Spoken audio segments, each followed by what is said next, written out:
A fool sees himself as another, but a wise man sees others as himself. The roots of Japanese thought stretch back millennia into ancient times. At its very core, we find the idea of interconnectedness, refinement, and impermanence. Within Japanese tradition, the fleeting nature of being is embraced by emphasizing refinement. This can be found in wabi-sabi. The Japanese idea rejoices in the impermanence of things. Taken from the Japanese words wabi, which translates to less is more, and sabi, which means a tentative melancholy, wabi-sabi refers to an awareness of the transient nature of earthly things and a corresponding pleasure in the things that bear the mark of this impermanence. A great example of this idea is found in kintsugi or gold seams, the traditional art of repairing broken parts of pottery with gold glue, signaling a beauty in what has been broken. However, Japanese thought encompasses so much more than just wabi-sabi. These days, when Japan is mentioned, it is often in reference to high work pressure, low fertility, low interest rates, and so on. It is a highly sought-after location for travelers. Japanese cities get run over by tourists who enjoy the flashy lights and busy streets of Tokyo or the maple leaves and cherry blossoms in Mount Yoshino. In some places, they are intrigued by ancient Japanese temples and mysterious shrines. Baffled by rituals and mystique surrounding these ancient traditions, they realize that there lies wisdom hidden in dusty scrolls, old temples, and ancient rituals. But what lies at the core of Japanese thought? Which influences has Japanese philosophy known throughout history, and what remains of those traditions today? Let us take a step back and take a closer look at Japanese philosophy.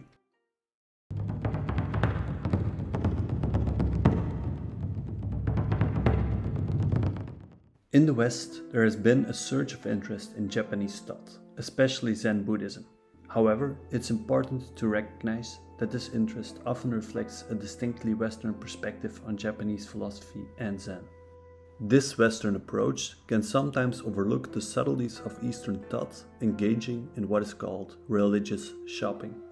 In this process, Western enthusiasts may emphasize certain appealing aspects like the relaxation associated with Zen, while neglecting equally important elements such as discipline and rigorous study, both of which are central to Zen practice. So, what is at the very core of Japanese philosophy?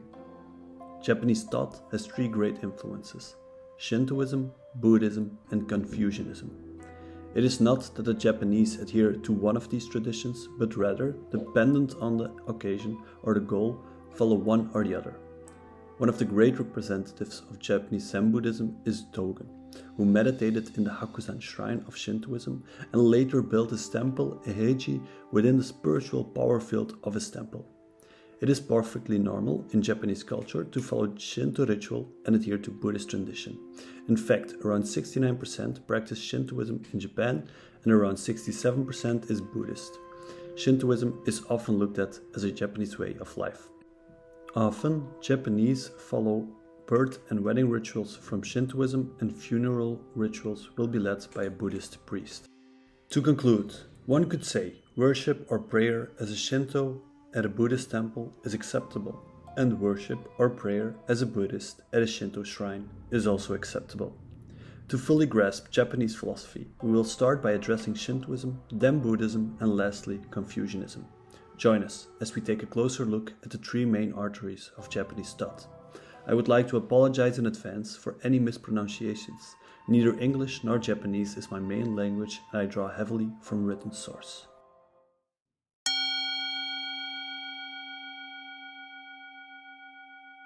Shintoism is a religion within Japan that follows old folk tradition or chunji. It is unclear where its origins lay, but probably somewhere in ancient times. It is a religion without a founder, nor a collection of official texts, nor an official teaching.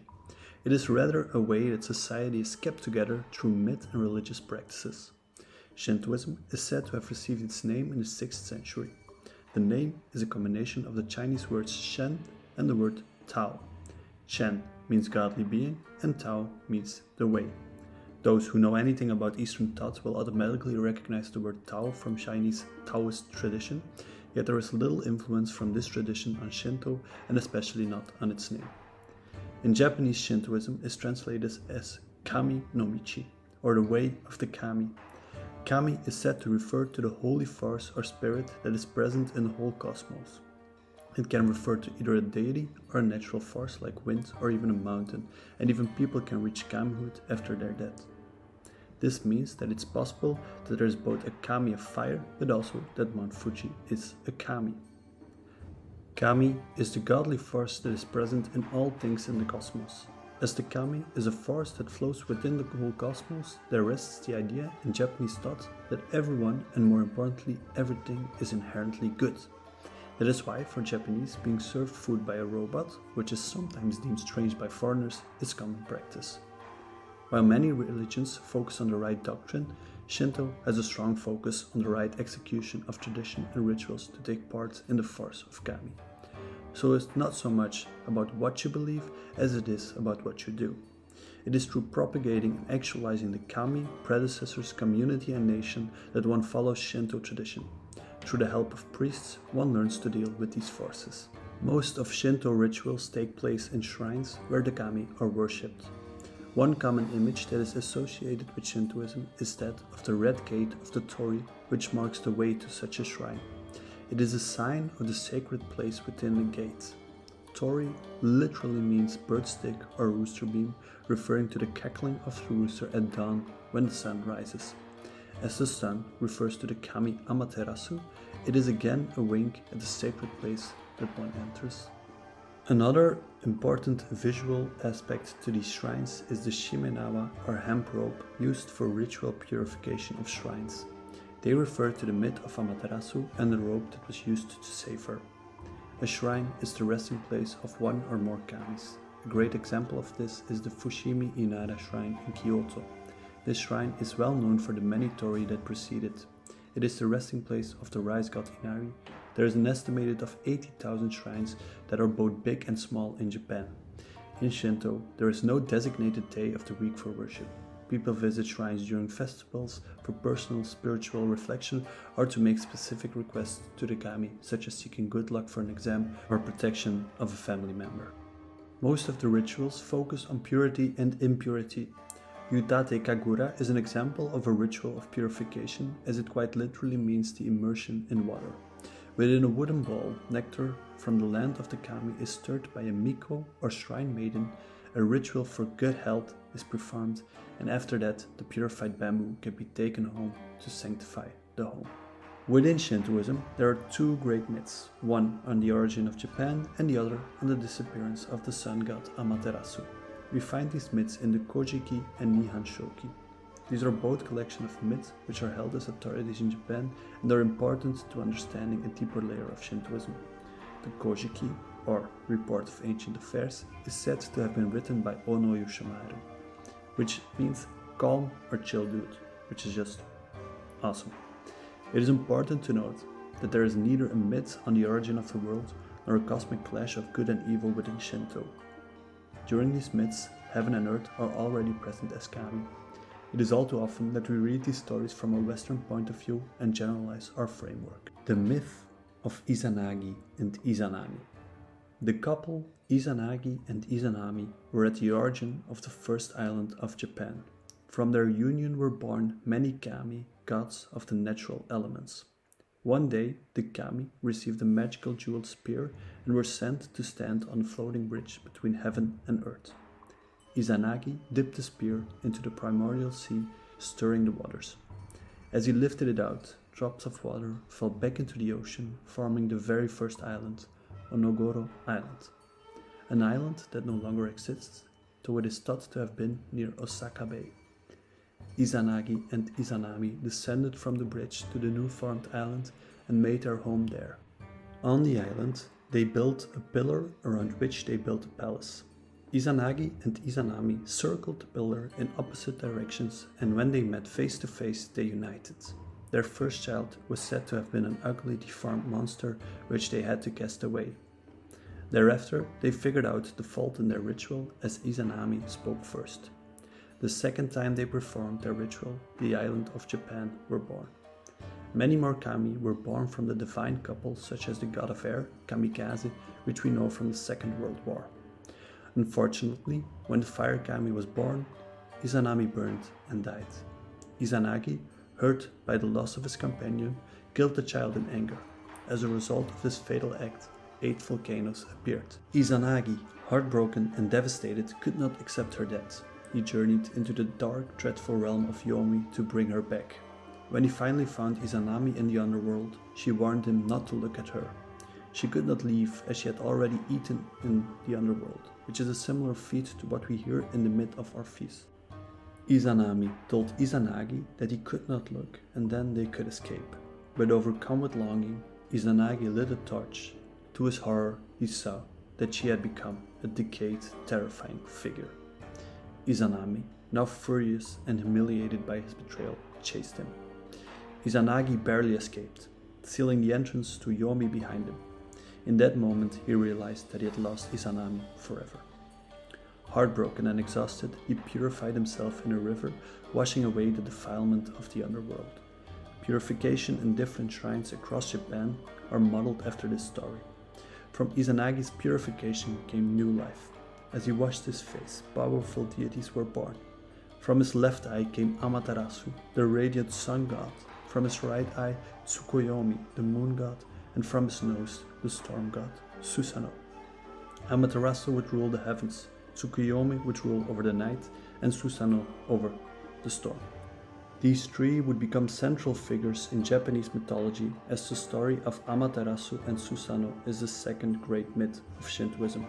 Within the story of Izanagi and Izanami, we recognize the idea of purity and impurity, as Izanami was impure and the ritual of purification was needed for Izanagi, out of which many important kami were born. From this myth, a second myth is born, the myth of Amaterasu and Susanoo.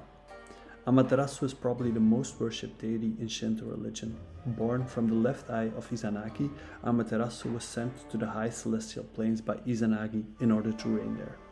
The story of Amaterasu, the sun god, and her brother Susanoo, the storm god, is probably the most known tale in Japanese mythology. Susanoo, known for his wild and disruptive behavior, visited Amaterasu in the heavens, defying his father's wishes. His chaotic actions quickly led to trouble. In one instance, Susanoo destroyed Amaterasu's rice fields, scattered excrement in her palace, and threw a flayed horse into her weaving room, which shocked and frightened her maidens. Distraught and enraged by her brother's behavior, Amaterasu withdrew into a cave, hiding her light and plunging the world into darkness. The other gods grew concerned, as life on earth could not survive without sunlight. They gathered outside the cave and devised a plan to lure Amaterasu out. They held a lively ceremony and placed a mirror and beautiful jewels outside the cave, along with a goddess who danced provocatively, making the other gods laugh and cheer. Curious about the commotion, Amaterasu peeked out of the cave and was caught by a reflection in the mirror. Mesmerized, she came out fully. A magical rope, or shimenawa, was used by kami to prevent her from returning to the cave. With Amaterasu back, light returned to the world, restoring life and balance. Susanoo was eventually punished and banished for his actions, but was later redeemed through heroic deeds. It is rather important to note that these stories do not base themselves around the concepts of good and evil, rather around order and disorder, or purity and impurity. Neither Susanoo nor Izanami are evil gods. Rather, there is disorder and impurity in their actions. Lastly, there is an important political aspect to Shintoism. The emperor, who is said to be a descendant of the sun kami Amaterasu, has the divine mandate to rule over the people of Japan, a divine mandate to bring order to the state. While the line of the emperor is divine, it was not always in control of Japan. This is the case in the time of the Jogan, for example. Japanese deities are said to be directly related to the imperial family. One of the best-known myths of the Kojiki tells the story of Ninigi no Mikoto, grandson of the sun goddess and the first kami to descend to the earth to rule. It is also believed that the legendary Emperor Jinmu is a descendant of Prince Ninigi. This divine line explains why emperors are considered as demigods in Japan. To conclude, Shintoism is a religion focused on kami, a godly force that is present in both gods and a natural force, such as rivers or a mountain. It is a religion focused on practice rather than doctrine. Most rituals focus on purity and impurity, which differs heavily from Western ideas of good and evil. Throughout Japan, there are many Shinto shrines that are recognizable by the red torii gate. Throughout the practice and myth, one finds the idea of the heavenly rule of the emperor, who is said to be a descendant of Amaterasu. Did you enjoy the first part of Japanese philosophy? Interested in more? Hit the subscribe button and notification bell. We're currently working hard on the second part of this video, which will be about Japanese Buddhism, so no worries, you won't have to wait long. Thank you for listening, and as always, we're happy to serve you with philosophy. Bye!